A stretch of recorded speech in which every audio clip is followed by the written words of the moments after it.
अस्सलाम वालेकुम दोस्तों।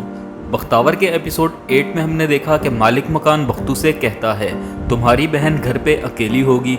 मालिक मकान और हमसाया होने के नाते मेरा फ़र्ज़ है कि मैं तुमको तहफ़्फ़ुज़ दूँ। और बख्तू कहता है मेरी बहन अपना तहफ़्फ़ुज़ खुद कर लेती है, आप जाइए अपने घर और अपनी बीवी को तहफ़्फ़ुज़ दीजिए।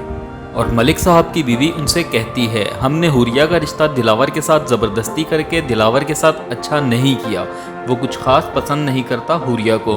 और मलिक साहब कहते हैं उसे कोई पसंद होती तो वो ख़ुद हमें बता देता, जब उसे कोई पसंद नहीं है तो हुरिया बेस्ट ऑप्शन है।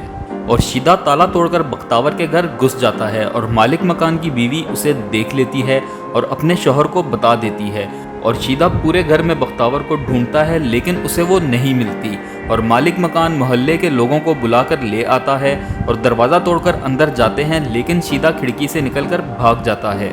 और दूसरी तरफ बख्तू दिलावर के पास जाता है और वो उसे सैलरी के पैसे देता है और कहता है अगर मज़ीद किसी चीज़ की ज़रूरत हुई तो मुझे बता देना। और दिलावर की माँ बख्तू को पैसे देती है और बख्तू कहता है मैं सदका नहीं लेता। और हुरिया कहती है ये लोग पक्के ब्लैकमेलर्स होते हैं, कहानियाँ सुनाकर भीख मांगने आ जाते हैं। और बख्तू कहता है मैंने मांगे नहीं हैं पैसे, उधार लिए हैं, मैं अपनी सैलरी से कटवा दूंगा। और दिलावर कहता है तुम फिक्र ना करो और मज़ीद कुछ चाहिए हुआ तो मुझे बता देना। और बख्तू घर आता है और देखता है दरवाजे का ताला टूटा हुआ होता है और वो डर जाता है। और शीदा मालिक मकान के साथ मिलकर कहता है कल मैंने इसकी बहन को घर में जाते खुद देखा था, घर खाली कैसे हो सकता है। और मालिक मकान कहता है कहाँ है तुम्हारी बहन, रात को भी घर पे नहीं थी वो। और बख्तू कहता है मैं उसे मामू के घर छोड़कर आया था। और शीदा कहता है इसको खुद ही नहीं पता इसकी बहन कहाँ है और इल्ज़ाम लगाने मोहल्ले वालों पर आ गया है। कोई इनसे पूछे घर किराए पे देते वक्त इनका पिछला रिकॉर्ड चेक किया था या नहीं किया था।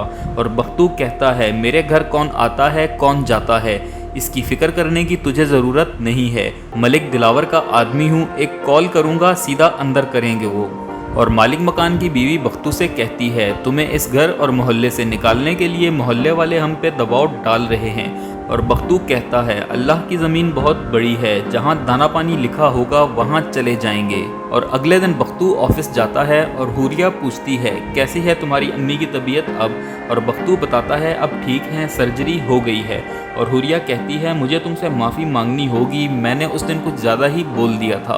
और बख्तू को कुछ पैसे देती है और वो मना कर देता है। और हुरिया कहती है तुम्हारी इन्हीं क्वालिटीज़ की वजह से मलिक साहब इतनी तारीफ़ करते हैं तुम्हारी। और कहती है मैं चाहती हूँ तुम मुझे दिलावर की हर खबर दो, यहाँ कौन आता है कौन जाता है, वो किससे मिलते हैं। और बख्तू मना कर देता है ये कहते हुए कि मैं उनका वफादार हूँ, उनकी जासूसी नहीं कर सकता। और हुरिया कहती है तुम भूल रहे हो मैं उनकी होने वाली बीवी हूँ, लेकिन बख्तू फिर भी मना करके चला जाता है।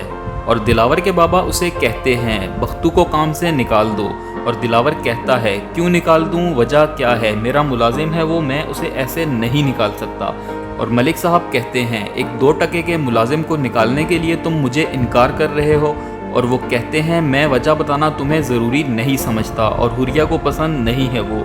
और दिलावर कहता है आज हुरिया मुलाजिम को निकालने का कह रही है, कल को वो कहेगी आप दोनों को छोड़ दो, फिर क्या करेंगे आप। और दिलावर की मामा कहती हैं ठीक कह रहा है दिलावर, वो हमारा एतबारी मुलाजिम है, मजाल किसी की जो उस पर उंगली उठाए। दोस्तों वीडियो पसंद आई हो तो चैनल ज़रूर सब्सक्राइब करिएगा ताकि नेक्स्ट आने वाली एपिसोड्स की वीडियो आप तक आसानी से पहुंच सकें।